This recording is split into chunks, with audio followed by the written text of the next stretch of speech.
এই যে ছাতা ছাতার অবস্থা দেখেন। খুবই বাতাস, যে বাতাসের মাধ্যমে ছাতাটাকে ঠিক করে ফেললাম।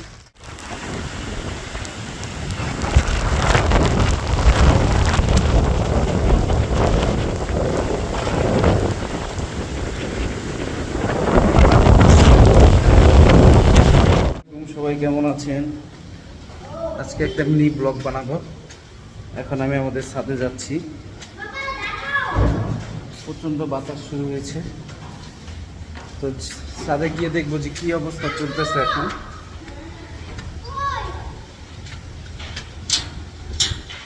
তো ছাতা নিয়ে নিয়েছি, ছাতাটাকে ঢুকে তো দেখতে পাচ্ছেন মোটামুটি ভালোই পানি জমেছে। দেখুন, আপনাদের আমাদের ছাদ দেখতে পাচ্ছেন কি পরিমাণ বাতাস।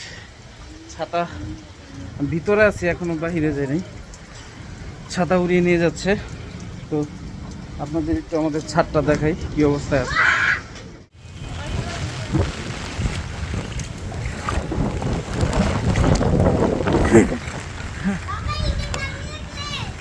প্রচণ্ড বাতাস।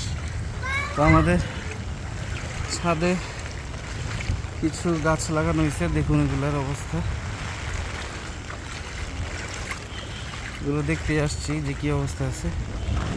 বৃষ্টি হলে গাছগুলো একদম মানে প্রাণ ফিরে পায়, এরকম একটা অবস্থা। কি পরিমাণ বাতাস সেটা আপনাদের দেখাবো। যে আমাদের পাশে গাছ আছে একটা নিম গাছ, সেটা আপনাদের দেখাবো। এই হচ্ছে আমাদের নিম গাছ, দেখেন বাতাসের উপরটা কি দেখেন, একদম প্রচন্ড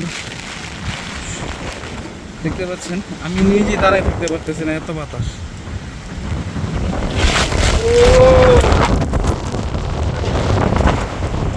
এই যে ছাতা ছাতার অবস্থা দেখেন। খুবই বাতাস, যে বাতাসের মাধ্যমে ছাতাটাকে ঠিক করে ফেললাম। সেখানে থাকা যাচ্ছে না, তা আমি সাইড হয়ে যাচ্ছি। প্রচন্ড বৃষ্টি দেখলেন আপনারা, তো দেখলেন আপনারা কি পরিমাণ বাতাস হচ্ছে এখন। আর এখন আমি ভিডিওটা আপলোড দিয়ে দিব। প্রচণ্ড বাতাস, এবং যতটুকু শুনছি যে ঢাকার বাহিরের অবস্থা নাকি আরও খারাপ। এখন প্রচণ্ড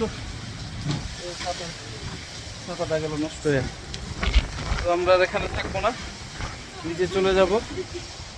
তো সবাই দোয়া করবেন যাতে আল্লাহ আমাদের এই বিপদ থেকে রক্ষা করে, ঢাকার বাহিরে যেই ঘূর্ণিঝড়টা হচ্ছে ওটা যাতে কমে যায়। তো সবাই ভালো থাকবেন, আল্লাহ হাফেজ।